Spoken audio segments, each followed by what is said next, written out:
Bueno, decreto 0150 del 11 de febrero de 2026 que efectivamente declara anoche la emergencia económica en parte del territorio nacional por 30 días y para enfrentar la calamidad pública por las fuertes lluvias en Córdoba, Antioquia, Guajira, Sucre, Bolívar, Cesar, Magdalena y Chocó, 8 departamentos de la zona norte del país que efectivamente tienen números terribles, 252.000 damnificados a la fecha, 19.000 hectáreas productivas dañadas, 11.900 viviendas averiadas, 4.100 viviendas destruidas, 111 vías, 19 puentes peatonales, 39 puentes vehiculares, 38 acueductos, 4 alcantarillados, 90 centros educativos, 5.230 animales de producción afectados.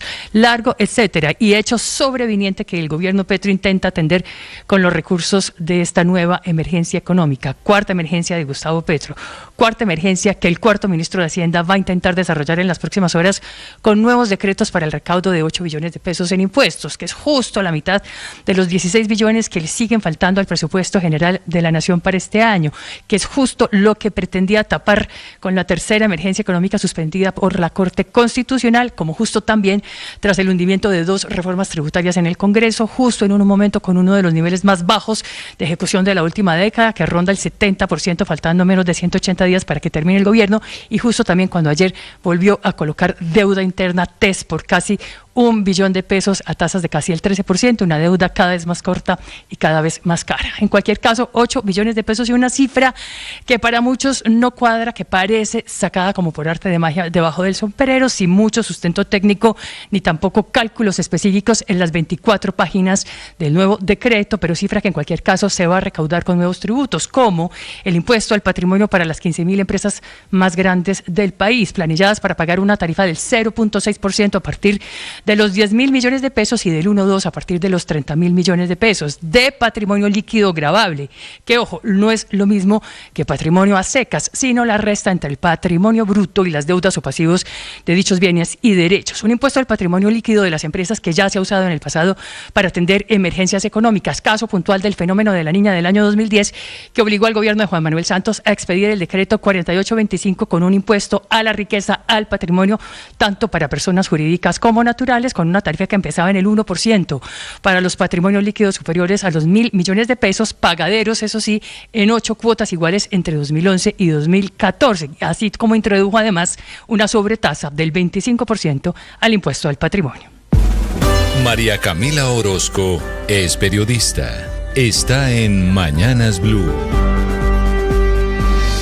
Ya son las 6:36 de la mañana. Finalmente sacaron de la policía al general Edwin Urrego. Lo llamaron a calificar servicios por un anónimo, sin una investigación seria y sin que se pudiera defender. Y aunque esa figura, el llamamiento a calificar servicios, es legal y le permite al Ejecutivo retirar a un oficial sin que exista una sanción disciplinaria, también es cierto que cortes como la Constitucional han sido claros en que determinar que la discrecionalidad no significa arbitrariedad. Es por eso que si esa figura se usa para castigar a alguien incómodo, silenciar denuncias, resolver conflictos internos o tomar decisiones con motivación política, el retiro puede ser demandado por una arbitrariedad ante la que parece estamos frente a frente y que muy seguramente tendrá que pagar el bolsillo de los colombianos. Esa es la bolita de este caso, del caso del coronel Urrego, porque fue a él a quien le están cobrando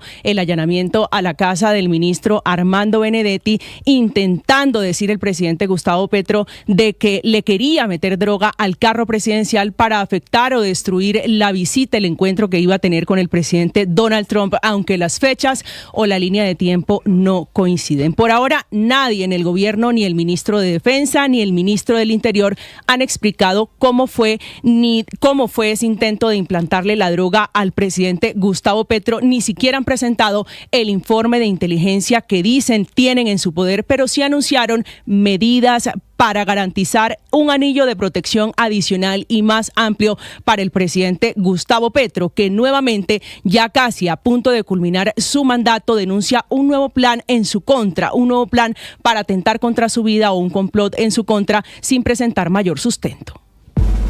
Camila Carvajal es periodista. Está en Mañanas Blue.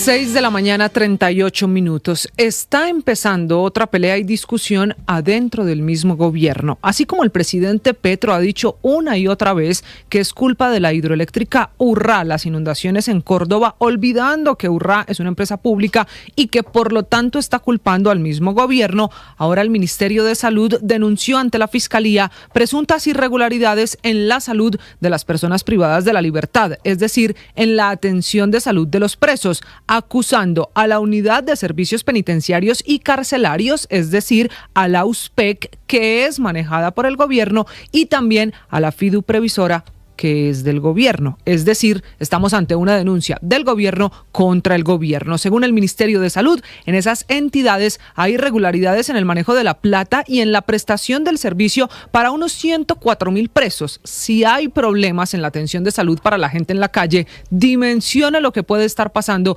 con la atención en salud de las personas privadas de la libertad. La denuncia de la cartera de Jaramillo habla de irregularidades en la aprobación del presupuesto de 2026. Dice que se hizo sin revisión del Consejo Directivo, que también desafiliaron del sistema de salud a varios privados de la libertad, que hay contratos sin liquidar y mencionan el 145 de 2019 que habría generado una pérdida de 81,000 millones de pesos y que hay un déficit a la hora de pensar en la atención de salud de los presos de al menos 70,000 millones de pesos que han sido cobrados a la ADRES sin el respectivo análisis técnico y sin el aval del Consejo. Esta denuncia tiene también copia en la Contraloría y en la Procuraduría, que van a investigar esta nueva acusación entre entidades del gobierno.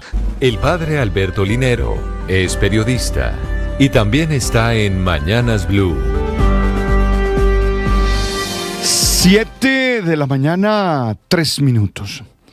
Conversaba con un amigo sobre la crianza de su hija y me escribía un ajustado horario de actividades curriculares y extracurriculares. Me habló de música, pintura, baile, deporte. Yo sé que lo mueve a él es el deseo de que su hija esté bien preparada para la vida, pero sospecho que también tiene una impresión de que el ocio es perder el tiempo, de que el ocio es malo. Hablo como docente. Ustedes saben que no tengo hijos, entonces hablo como docente. Y allí tengo la certeza que el aburrimiento es un espacio fértil porque activa la creatividad del niño, fortalece la autonomía, desarrolla tolerancia a la frustración y reduce la hiperestimulación. Buscando lecturas sobre este tema, traté de ver cómo la psicología y la educación se enfrenta a ello. Y me encontré con que existe el llamado síndrome del niño apresurado, el cual describe a menores que crecen sometidos a una presión constante por rendir, avanzar y aprovechar el tiempo, como si la infancia fuera una carrera con hitos que cumplir cuanto antes. La verdad es que hoy se tiene conciencia de que este tipo de estructura del tiempo y de la dinámica de formación del niño puede generar, primero, ansiedad, estrés, agotamiento en los niños y niñas que deben correr de una actividad a otra. Segundo, menos tiempo para la familia y la conexión afectiva con sus padres, lo que afecta el bienestar emocional del niño que se está criando. Y lo tercero, falta de espacios para el juego, para ese juego no estructurado, que es vital, como nos enseñó Jerome Bruner, para la creatividad y la autorregulación emocional. Oye, para colmo de males, como dice la etnopediatra María José Garrido, toda la preparación de nuestros hijos no garantiza nada.